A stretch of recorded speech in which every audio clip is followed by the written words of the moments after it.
Hey guys, so the next question in this series on how to interview is, what is your greatest weakness? And then, of course, the other side of that would be, what is your greatest strength? Now, these are really scary questions because how do you answer the question in an interview without looking like you're really weak and they won't hire you? That is really a misnomer, okay? Because most of the time, the interviewers already know everything there is to know about you from your resume. So you're not going to be able to hide anything, right? But they're going to be able to tell if you're just fudging it. You know, my greatest weakness is I'm great. No, you don't want to do anything like that. You don't want to be goofy, right? You want to give a real answer. How do you give a real answer of a weakness but still seem like you're genuine and you hold weight in terms of that weakness? So one of the things that I found for myself, this is just me speaking to you, my actual answer to an interviewer was that I have a tendency to look at what I'm doing and I never take it too quickly. I'm very methodical about what I look at when I'm doing my work. I'm really pushed in that regard because I want to make sure that I check every single thing I'm doing. I've spent a lot of my time in the industry. You know, I've worked for more than 20 years, and I can tell you from experience that giving a weakness that is, in fact, a weakness, it shows a bit of honesty, but it also shows the interviewer that you're being real. So you want to pick a real weakness, not something fake. They're going to be able to tell if you're faking it, okay?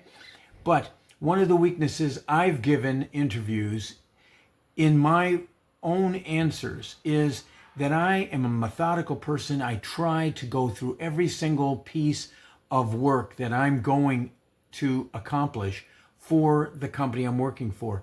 I will check and recheck and recheck and recheck again. I'll even have a sheet with 4 boxes on it where I will check and then I'll do my work and then I'll come back and reread what I wrote and check again and then go through it, and I look at different things when I'm writing something, when I'm creating work for my employer. I will check things 4 times. And I've been known to check things 5 times, especially if data gets turned around. I'll write something, someone else will edit it, then I will rewrite it, then they'll edit it again, I'll rewrite it again. And over time, it becomes less congruent. It becomes less like it's following the right pattern. And so each time it's being changed deliberately by the editor to get me to go in a particular direction, but I may be going a different direction from that. So you got to make sure you're methodical enough, but you got to make sure you're quick enough. So, of course, that is a weakness, but it's also a strength, and that's beneficial as far as an answer goes. But you want to find something that you see as a weakness. Let's say you're a perfectionist. You look at something and you got to go over it again and again and again and again and again.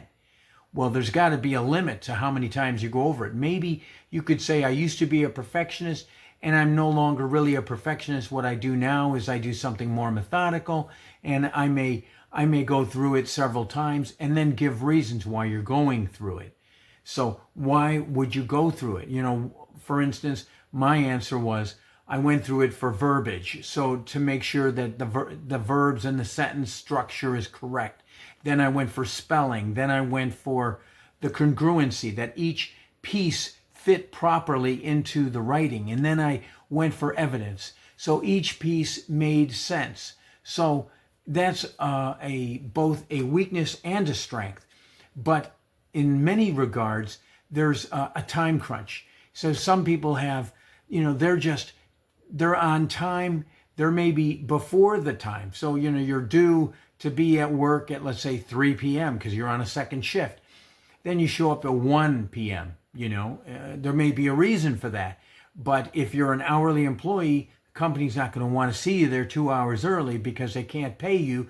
And here you are sitting there for 2 hours when you're not getting paid for it. So you don't want to do something like that. But you're wanting to make sure that they see you, they see what you're doing, and where your weakness lies. Now, your weakness does not have to be the same thing as your strength. You can make your weakness your strength, or you can identify a weakness that you had that's now become a strength, like I did in my example. But you can also use two different things, one as a weakness and one as a strength. You can identify a weakness that you had, and you identified a result in which it's no longer a weakness, and then you can identify a strength that you have.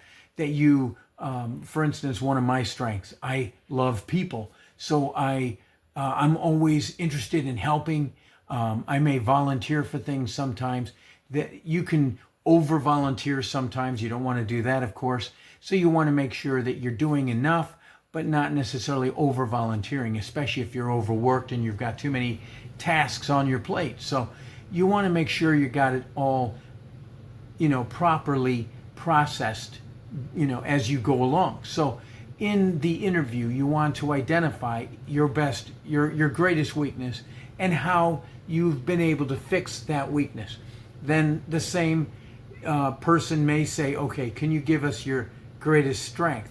And that strength may be teamwork, or it may be that you are great at speaking in public, or that you're great at meetings, or that you're able to organize things.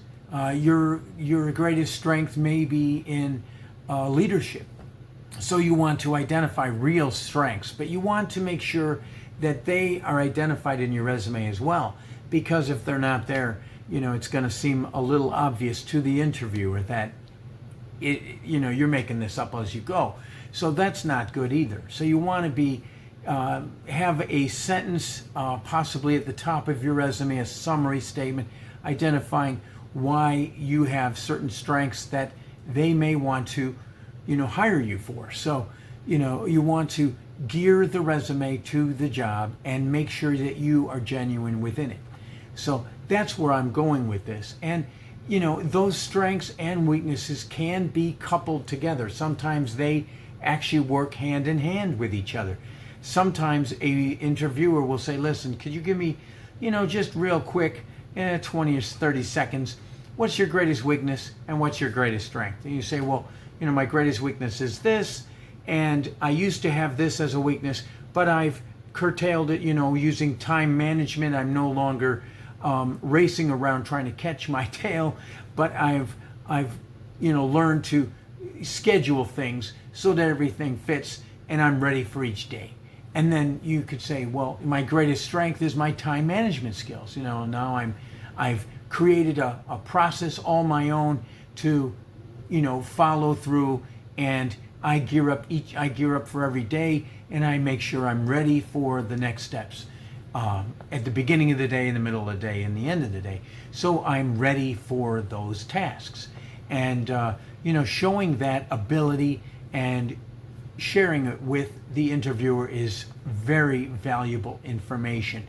So you want to make sure that you're genuine, give the eye contact, show them that you're very interested in the job. Don't look around to the top, upstairs. Don't look at the ceiling and the floor.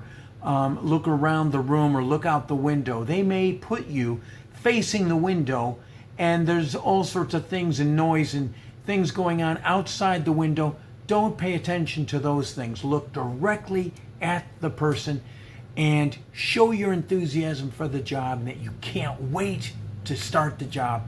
And that enthusiasm and that energy, it's going to come out. If you're real and you're genuine, it's going to come out in your interview.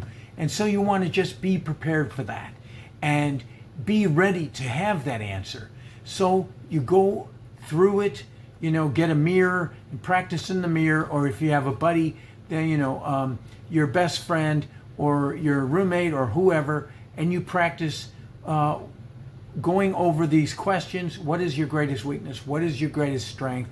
And identify within 20 to 30 seconds very easily what the weakness is and how you've resolved it, and then a strength and why it's beneficial to the company to hire you. These things are great, and they will open the doors for you every single time. So even if you don't get the job, the next place you interview, just keep going, and don't let, if you don't get hired, don't worry about that. That's all about the culture, trying to fit each person into a particular culture. If you're showing that you're calm, cool, and collect, but you also have enthusiasm, this is a good thing. The interviewer is looking for that. Remember that you're interviewing them too, and that you have to feel whether or not you fit into their culture and they fit into yours. So you want to also interview them, and you want to be open about that. And you want to make sure that you make that eye contact and be, smile and, be helpful and share the information genuinely, and make sure that you also ask them questions, not the same question, but at the end of the interview, thank them for the interview, and then share with them that you appreciate them and that you thank them for their time, because this always helps them to understand that you are a person who really is interested in the job. And by showing them that you have questions as well, you could also ask them, out of the range, let's say the range of pay, how much are we going to make? How much are I going to make in this job? Where does it start? What is the range? And what are you looking from me, for my weaknesses? Is my weakness and my strength helpful? Have I resolved it? Are those the kind of answers that you're looking for? Or do you have any other questions? You want to make sure that you're open and you share that information, because they are going to be just as open with you. They're looking for someone who fits their job perfectly, and that's why they're interviewing possibly hundreds of people, and you want to make sure that you do a great job. And so, like the video if you like it, give me some comments so I can make it better for you, and I will see you guys on the next video. Thanks a lot, and see you later.